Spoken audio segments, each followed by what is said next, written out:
Hey trainers, and welcome back to Liberty Gardens coverage of its very own midseason here in Iselin, New Jersey.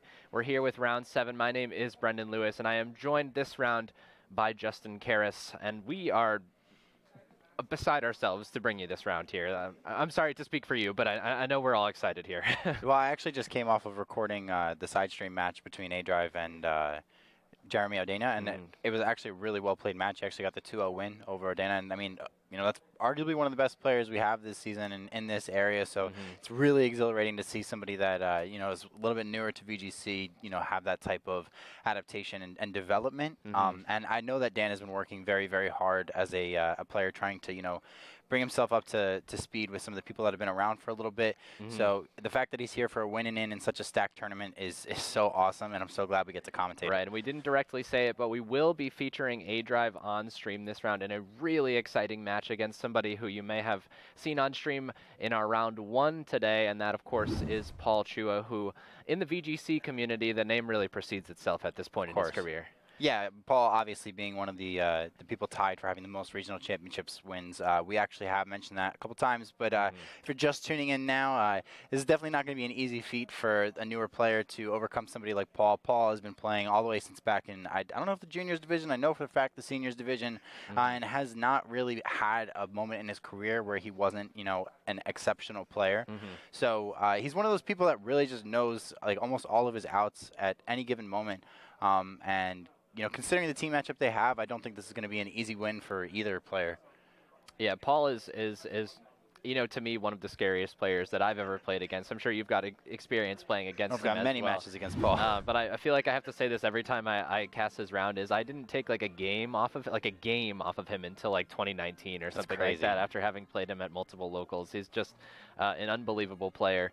And of course, he is going up against the player that Justin was talking quite a bit about just a minute ago in aDrive, who is well known to the Pokemon community at large, but has recently made his strides into some more VGC-oriented aspects of his brand, of his content. And we do see both teams up on stream here. Paul should be familiar to you if you've been with us all day. He's running that team of Tyranitar, Excadrill, Togekiss, Dragapult, Milotic, and the Dusclops there. And of course, the one wrinkle that Justin and I spoke about briefly was that choice specs item on Milotic that we saw do quite a bit of work in his round 1 match.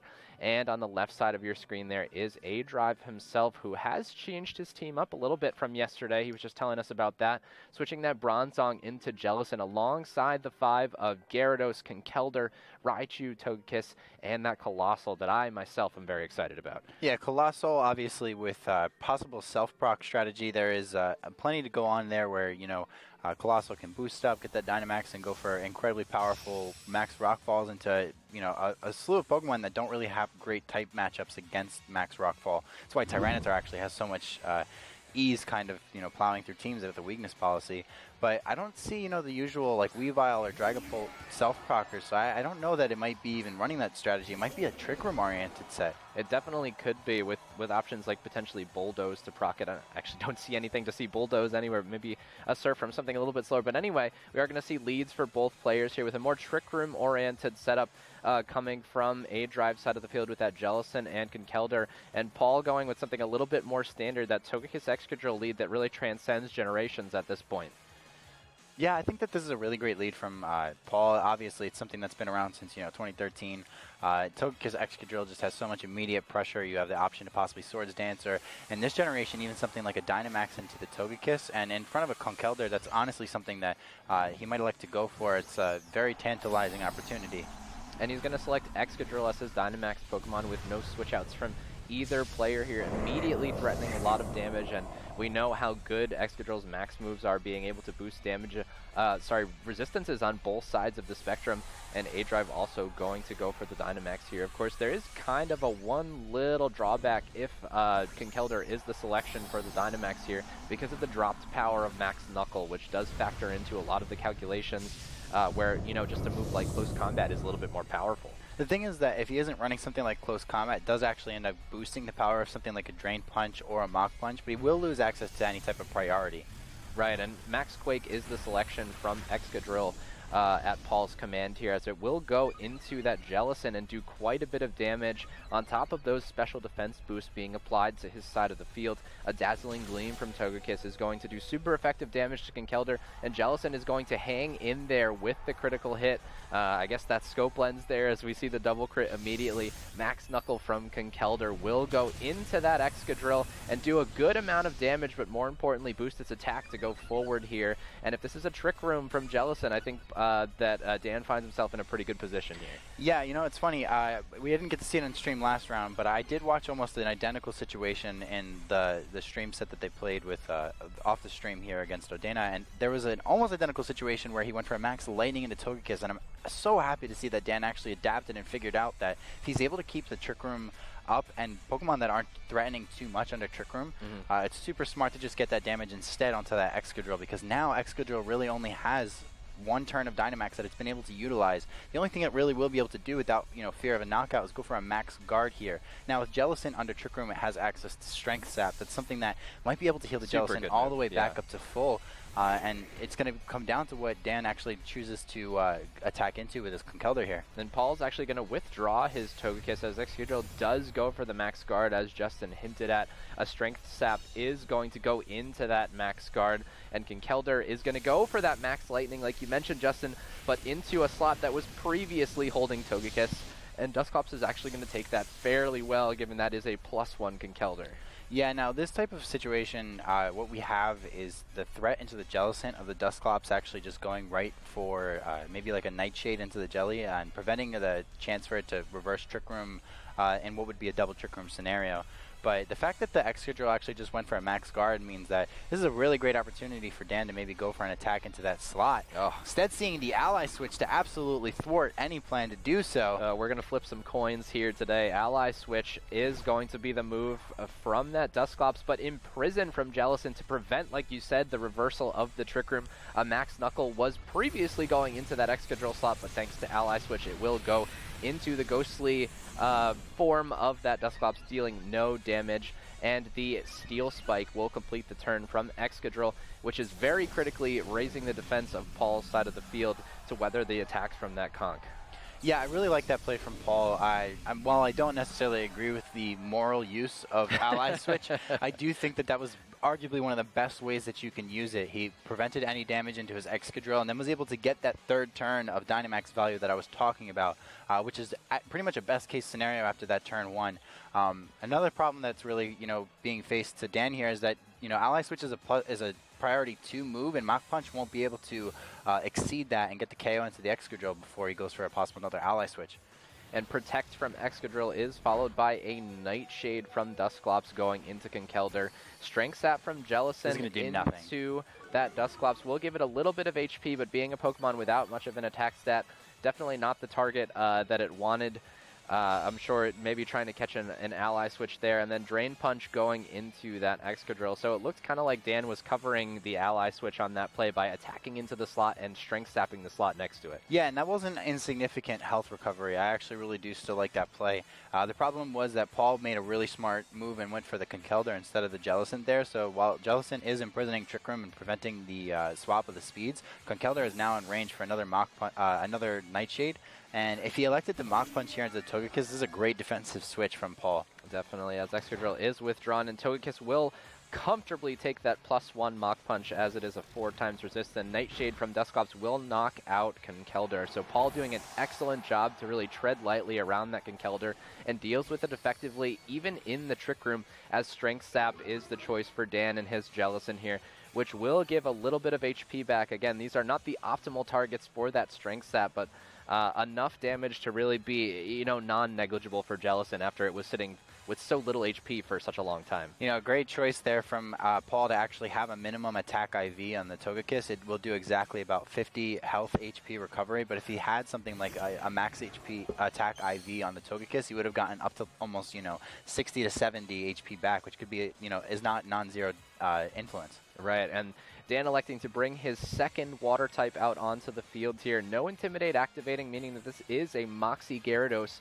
that does give him the opportunity to really run away with boost if he is able to get it going. Of course, that's easier said than done, as Dragon Dance for that red Gyarados will put it at +1 stage of attack, +1 stage of speed, and that definitely makes it a threat in its own right. Dazzling Gleam is the selection from Paul's Togekiss here that does get a critical hit onto Jellicent and Gyarados. I think Paul's 4 for 4 on targets with those Dazzling Gleams. Shadow Ball from Jellicent doing super effective damage into Dusclops, but because it's such a bulky Pokemon, really not minding all that much, and Dusclops will complete the turn here with a Nightshade into Gyarados, getting a little bit of chip damage down so that it might be in range for another crit Dazzling Gleam.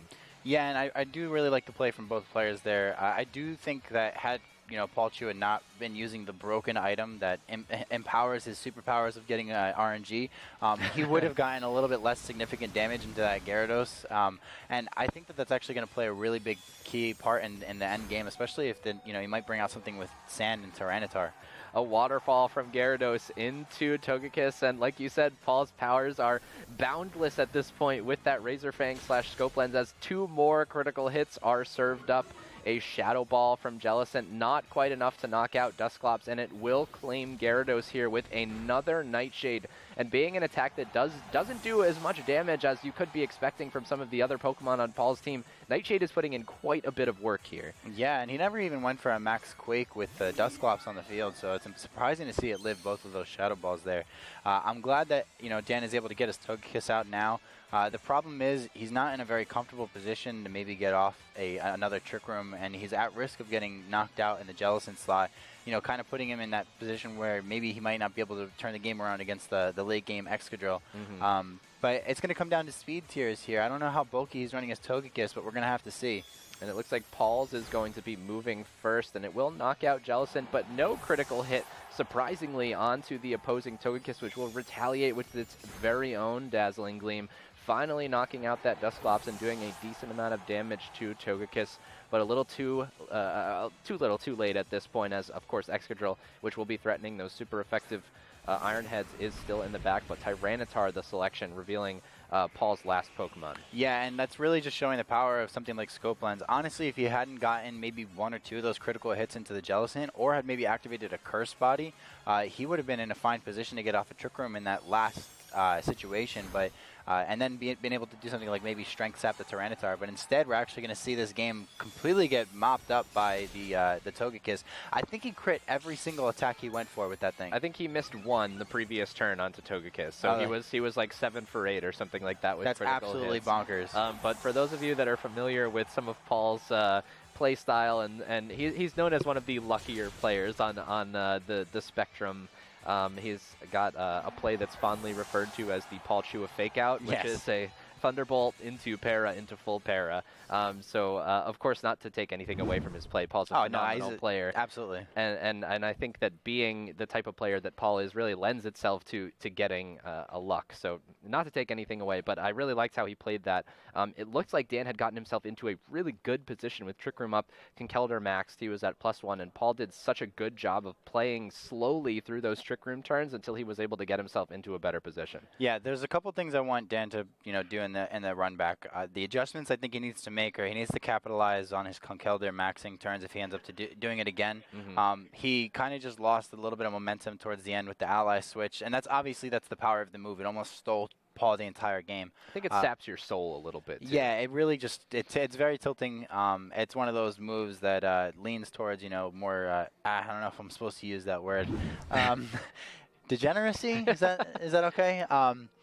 But just in terms of how it operates, I think the fact that it can't fail on a second occasion actually makes it very hard to play around. So especially in a team where you aren't using spread moves, where Conkeldurr needs to be able to get off that powerful attack when it maxes. I think it's exceptionally broken against stuff like that, because he's going from max Knuckle into what would be an Excadrill, and instead you're doing no damage, getting no attack boost, and firing into a Ghost type that's getting a defense or a special defense boost from Excadrill. I mean, think about the value out of that turn, all from one move.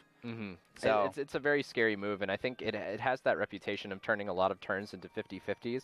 But when utilized the way that Paul just did in game 1 there, it's a 100% move unless aDrive knows that he has that move. So it does kind of give you that opportunity to really just boom, flip the tables real quick when the opposing player doesn't know that it's coming. There's a reason that ghost types don't get follow me, and I do think that, you know, ally switch on Dusclops is a little bit unfair for some people, but I think that Dan is a plenty fine player. He'll be able to probably, you know, readjust and think of a better game plan. I do think that there's going to be a little bit of a pain when it comes to having so many single type of target attacks. Let's see if maybe it's the Colossal comes around this game. That's what I was thinking too. I think that the optimal way to run it is with Heat Wave, so I would assume that he does have access to, at the very least, that Heat Wave option. It does get things like Rock Slide as well, so there are spread options potentially coming specifically out of Colossal. But no, Dan is going to lead with 2 flying types, being that Togekiss and Gyarados, both shiny, of course, into Paul's lead of Dragapult and Togekiss. Yeah, I really like this adjustment from Dan, because now he has the ability to redirect what might be a Max Phantasm into the Togekiss. If he can get some Dragon Dances off, or you know, end up going for a Max Flying into the Dragapult, he'll be one of the fastest things on the field, and it could be really important for, you know, setting up a possible Trick Room endgame, I think. So we'll see how he decides to play this. All right, and Dynamax from Paul's side is going to be going first here, indicating that it's probably the Dragapult that's going to be selected as the big Pokemon for Paul in this match. But no, it's actually Togekiss, which is going to, of course, be very scary in its own right with those crit chance max moves, and Paul shows no signs of slowing down with those critical hits, which is definitely a scary proposition. No Dynamax for Dan this turn, and Thunderbolt from Dragapult is going to go into the Gyarados, and that is a crushing blow to happen on turn 1 here. Life Orb, the item reveal from Dragapult, and an Airstream into Togekiss is going to do a lot of damage with what is definitely a critical hit here, and this is going to be a tough one to come back from for aDrive. Yeah, I think that he might have done something like gone for a yawn here and tried to make a big play. But the problem is that now that Togekiss actually has its max moves out, it can go for something like a Starfall and even prevent the Dragapult from getting off from going to sleep. So I actually think that the mechanics of that, don't quote me on that, because I might be wrong about the mechanics if you're drowsy, but I do think that works. I do think it will prevent it. So, but being able to go into Jellicent here is super important. He still does have 1 turn to possibly redirect an attack from the Dragapult, and it's not unrealistic that he makes a solid comeback with a Conkeldurr under Trick Room. Well, I think the possibility might be to also even have that Colossal in back, but first we're going to get a Follow Me and a Shadow Ball into Togekiss, which will be enough to knock it out thanks to that Life Orb boost. Jellicent should be able to withstand an attack from Togekiss here, even if it is a critical hit, thanks to its high special bulk. And that is going to be the Starfall going into Jellicent, and it will be critical hit, but take the attack somewhat comfortably, giving it the opportunity to at least act once. But it looks like the players have already shook hands there, which may give some insight into what is in the back as Trick Room goes up. Yeah, this is just one of those things where that turn 1 play really sapped a lot of the momentum out of his game plan. We definitely expected him to go for a more Trick Room oriented Gyarados setup. And even though Conkeldurr has the ability to max here, I think it would require a critical hit to knock out the Togekiss. I wouldn't say that he should forfeit immediately, but it does look like it's one of those things where it might save him the time to just reevaluate. There's a good chance that both of these players actually do make top 8. And it's sometimes, you know, the time that you have game planning for those next matches is more worth it than the RNG that you have to put your opponent through to get the victory. Yeah, definitely. And Dragapult is going to be withdrawn for Paul in favor of Dusclops, which we saw put so much work in game 1. Frisk revealing the Assault Vest and the Colbur Berry on Jellicent, as Dynamax for Conkeldurr will occur here for the 2nd game in a row. First, we saw that it does have that electric coverage, likely coming off of Thunder Punch. I think necessarily coming off of Thunder Punch, which will allow it to at least hit Togekiss for super effective damage. But I think we are in a situation where that is, you know, a little bit too little too late. I've said that a couple times already in this match. But at least it's going to give him a chance to generate some offense, as Strength Sap will be the selection into that Dusclops. Jellicent going to get a little bit of HP back for itself, and of course reduce the attack kind of irrelevantly onto that Dusclops, and Max Lightning is the selection for Conkeldurr. Boy, Dan would really like a crit of his own here, but Togekiss is going to hang on comfortably through that Max Lightning, as the terrain is rewritten from Misty into electric terrain. And now Paul will have the opportunity to retaliate here, and a Max Starfall is the selection into the Jellicent slot, not the Conkeldurr. And I don't know, I think that might have not been a critical hit, surprisingly here. Surprisingly. I know that's one of those situations where, honestly, I think Paul might have given a small sliver of hope to Dan here. I think that even though he ended up maxing his Conkeldurr so much later, he has 2 more max moves that he can go for, and if he's able to knock out this Togekiss, or even maybe prevent the Trick Room from being reversed, I don't see it as unrealistic that he's able to get this back. I do think that even though it might seem counterintuitive, going for attack boost with the Conkeldurr by max knuckling into the Togekiss slot might not be the worst slot. The only problem is that you do run the risk of maybe getting ally switched with the Dusclops. All right, and I think that kind of strategy, well, I definitely agree with kind of needing to get Conkeldurr going a little bit more here, is also relying on maybe not taking crits from Togekiss. Yeah. And you might, at this point, be expecting some sort of regression back towards the critical hit mean, but it's going to be a follow me from Togekiss to make sure that Dusclops is not taking any sort of damage this turn. A Nightshade from Dusclops will go into that Jellicent. It will take it for now, hanging on with 16 HP, and a Shadow Ball into Togekiss. Paul smartly wicking away that super effective move into the slot where it's not going to be doing so much damage. And like you mentioned, Justin, a Max Knuckle will be the selection into Togekiss, but it is going to take that attack because of the 4x resistance. Yeah, the problem here now is that the Nightshade will actually knock out the Jellicent, and then it's a 4v1 situation. And he doesn't have too many ways to deal damage to that Dusclops, especially if it starts ally switching towards the late game. And there is an unrevealed Pokemon in the back that, you know, could very well be an Excadrill, which will do hefty damage with high horsepower to an unmaxed Conkeldurr.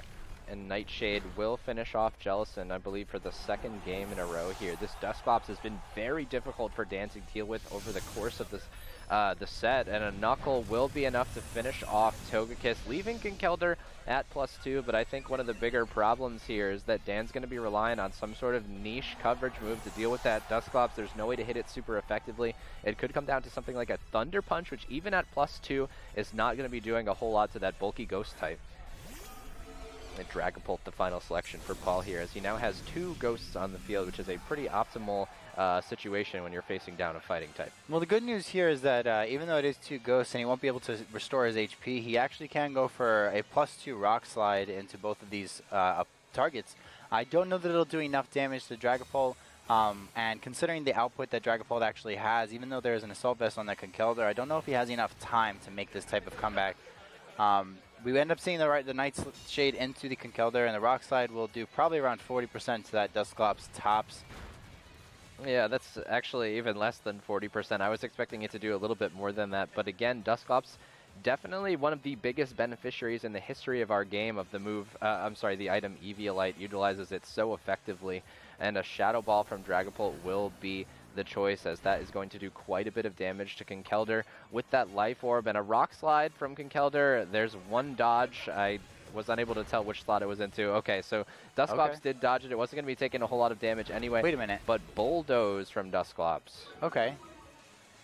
This isn't impossible now. I actually think that, no, Shadow Ball and Nightshade should be able to do the trick. Unless he gets a flinch onto the Dusclops. Once again, I think that, you know what's crazy? That Rock Slide might have actually cost him the game. That Rock Slide missed, because if he had gotten a flinch onto the Dusclops, he might have been able to make the comeback. Yeah, that might have been a scenario. That might have been an out. But instead he's going to take another strong Shadow Ball from that Dragapult, which will leave him in just the red health, and he will Rock Slide into that Dusclops. It's a single target, so maybe you're right that with the opportunity to hit a single target Rock Slide, we might have seen some different outcomes, but no flinch here, as Dusclops will be doing what it's been doing all game, Nightshading into Conkeldurr and claiming another notch for its belt there. That is probably the most knockouts I've ever seen Dusclops take in a set. I know, I think crazy. it was really difficult for Dan to deal with a bulky Pokemon like Dusclops there. Yeah, I think that secondary Trick Room setter like Dusclops, where it has more utility outside of just getting the Trick Room off. It can go for Nightshade, it can go for Will-O-Wisps. It threatens a lot of Pokemon on this other side of the field. I think that it was very clear that the turn 1 Thunderbolt into the Gyarados actually did end up impacting him. Definitely. He kind of swung for the fences. I completely understand it. In those situations, sometimes you have to try and make the big plays. I like where his head was. Ended up not being the best decision. Cost him pretty much almost the entire set. But we will possibly see him coming back in the top 8. I do believe his resistance is plenty fine, assuming Jeremy Odena maybe won his last match. But very, very well played from Paul. I must say that the crits from Togekiss ended up having a huge impact on the way that Dan played that end game of game 1. Jellison just wasn't able to hang around there when it needed to get off that second trick room. But arguably, maybe a little bit of a bad team matchup, not being able to get the Togekiss off the field without setting up Colossal comfortably. I'm sure that if they go into that matchup again, we probably would see the Cole bring, but we will end up seeing Paul probably in top 8. We did have an interview already. I believe we're going to be making our top cut announcement quite soon. We're going to be passing it over now to Maeve and an interview with a surprise guest.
Hi, everybody. My name is Maeve, and I am here with Dan, a.k.a. aDrive, who I do want to wish a very special happy birthday to. Oh, thank you. I know we weren't able to have you on for of course, the winners interview because you did get the Paul Chua Supreme today during your winning in. So I think on behalf of all of us, we do apologize. We've all been there, I think, at some point in our VGC careers. But all right, Tan, tell me a little bit about how this weekend's been going for you. Well, I first want to say, that was a great game against Paul, and Paul decided that he didn't want to do the interview, so I took the loser's interview. So not trying to take away from Paul, he's great. But this weekend has been great. I mean, it's such an opportunity, such a fun opportunity to be able to hang out with so many great Pokemon players. And I actually mentioned it yesterday to Joe. Well, the thing I thought was amazing was the Liberty Garden community just seems so tight-knit. Everyone's family here. Everyone's just, so excited to see each other. And you can really see a lot of these people have been coming back for years and years and years. And that's really cool. And I think that's one of the kind of the bright spots about Pokemon and competitive VGC is just it's a community. It really is. And people are so willing to help and just be friendly to everybody. And even through the tough losses and the highs of the highs, people are still usually in pretty good spirits and trying to have fun. So yeah, absolutely. I know Jen's built a really incredible community here with Liberty Garden in the New York VGC, New York, New Jersey tri-state area. For you today, I know you were at 5-1. You had a really, really good side stream match with Jeremy Odena where you did beat him 2-0. Do you want to talk a little bit about that game? We did get to see that Dynamax Colossal, which we didn't get to see today or really on stream yesterday all too much. So if you want to give us a little bit of a talk through about how that game went for you. Yeah, so playing against Jeremy was great. I actually played him back in January at my first PC, so this is all new to me, and I know that he's a really good player. So I had just barely lost to him back in Connecticut, so I knew going into that match that if I just played really smart and kind of made some good plays and realized how good of a player he is, that I could try to take advantage of that, and it worked out. I was able to win game 1 pretty well, and then I made a bit of a misplay in game 2, but a little bit of luck, birthday luck came around my way, and it's been funny. I've been joking with all my opponents today that it's my birthday, so you're going to miss your hydro pumps, you're going to miss your rock slides, everything's going to miss. Paul missed that memo, though, with his his Toga crits.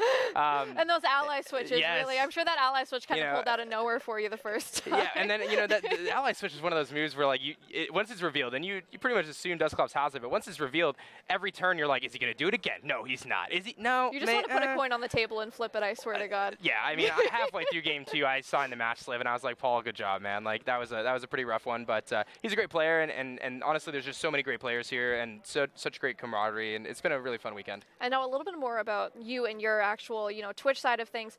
How has Sword and Shield been for you in terms of Twitch and streaming and all of your shiny hunting and everything? How has that been going for you? It's been amazing. One of the things that I've really loved about this game is there's just such new interest from players, and because of the accessibility for competitive Pokemon to obtain competitive Pokemon through EV training and different methods like that, I think it's made it a lot easier, especially with rental teams, for newer players to get involved. So for me, I try to take like a teaching role and really try to engage my audience and showing them not only how do you breed a competitive Pokemon, but how do you EV train it, and then how do you utilize it in battle. So I may not spend all my streaming hours battling like some people do, but I try to show the full process because I really want to educate and show people from step one to coming to an event like this, kind of all the steps in the middle to be able to you know, create a team and have fun with it and hopefully do well. Yeah, and you've had some really great mentors. 2018 champion Paul Ruiz was with you at Dallas. I saw that a bit. How was working with him? What has that been like? Paul's great, man. I just have had such a great time working with Paul. For those who don't know, he's been my coach. He's, as you mentioned, the 2018 world champion.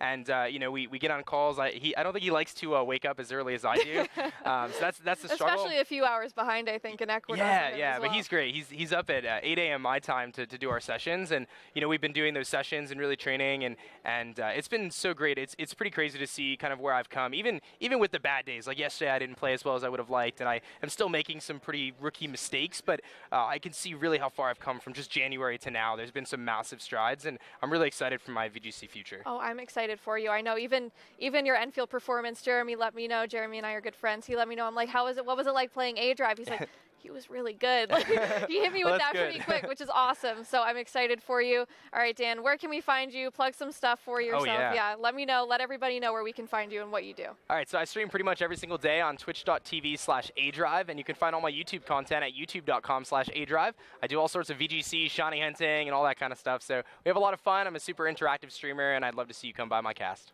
Yeah, and I have to agree. I've been to a bunch of your long marathon streams, your 252, the 151. I've definitely hung out in those, which has been super fun. Dan's community is great, so if you guys can absolutely check him out if you haven't before, I think that'd be awesome.